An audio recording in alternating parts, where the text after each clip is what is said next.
Could your pet have a nutrient deficiency? Feeding foods that provide essential nutrients to your pet is vital as a raw feeder. So, what signs should you look out for if you end up feeding too much or too little of something? The signs aren't always obvious and may just show up as something like brittle nails, which may not seem very concerning. For humans, blood work may be able to show if someone has a nutrient deficiency, but unfortunately, these kinds of tests aren't available for pets. So, what do you do? In this video, I'm going to go over a few signs that may signify a deficiency or excess of a nutrient, and what you can do to remedy it. Before I get into it, I want to note that these symptoms can of course be caused by a multitude of different things, meaning they may not even be caused by the diet. While it's good to troubleshoot on your own, it's best to get your veterinarian involved as well. Number 1, a dull coat. A more common sign of a nutrient deficiency is a dull coat. This means brittle, dry, lackluster fur, excess shedding, and dandruff. The first step taken when it comes to a dull coat is balancing or adding fatty acids.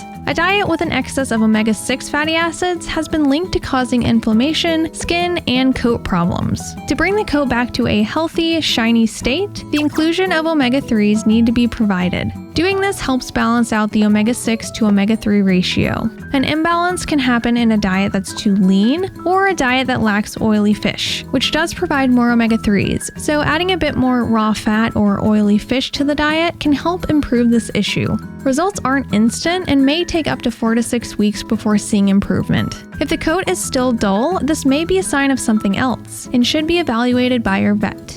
Number 2, skin lesions. Hair loss and crusty, scaly skin around the mouth, eyes, groin, and paws can be a sign of a zinc deficiency. Many homemade diets can be lacking in this mineral. However, some Arctic breeds like Huskies, Malamutes, and Samoyeds can also be inherently predisposed to poor zinc absorption, according to many veterinary studies. Zinc is found in red meats, but is mostly concentrated in canned oysters. Number 3, brittle nails. The nutrients that are likely to affect the nails are fatty acids, calcium, phosphorus, magnesium, vitamin D, and B vitamins. This is another case where if nutrient ratios are off balance, it may cause problems. Raw diets contain calcium from raw meaty bones and phosphorus from bones and some muscle meat. If one of these is lacking or the calcium to phosphorus ratio is off balance, this may be a cause. Vitamin D is also naturally low in a homemade raw diet, so providing oily fish like mackerel, salmon, or herring can help bring the vitamin D levels back up.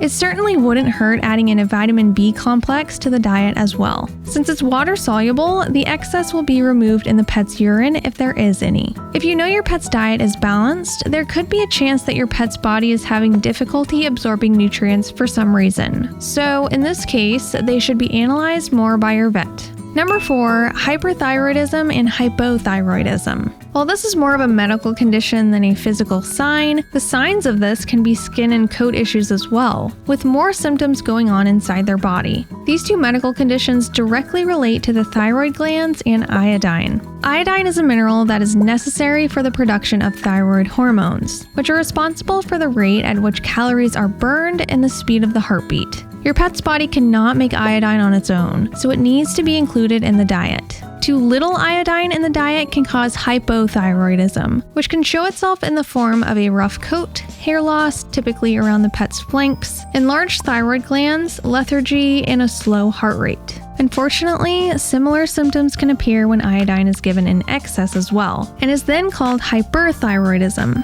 It may be wise to get a meal plan or analysis by a certified nutritionist so you can be sure your pet's iodine intake is sufficient. Iodine is most concentrated in sea kelp. Number 5, dilated cardiomyopathy. This is also a medical condition rather than a physical sign, but a handful of signs can come from DCM. Dilated cardiomyopathy is a heart disease where the chambers of the heart are enlarged and lose contraction ability. Signs of DCM include increased heart rate, coughing, labored breathing, and weakness. This disease can occur in dogs, cats, and ferrets, and while some breeds have been known to be more predisposed to this condition, it usually shows up when a pet is deficient in the amino acid taurine. Dogs have the ability to make this amino acid themselves, however, cats and ferrets cannot. This amino acid is only found in animal protein and is most concentrated in hearts as well as other hardworking muscles. Other symptoms that come with taurine deficiency is retinal degeneration, poor coat, and lethargy. Find out how to calculate your pet's daily nutrient intake in this video.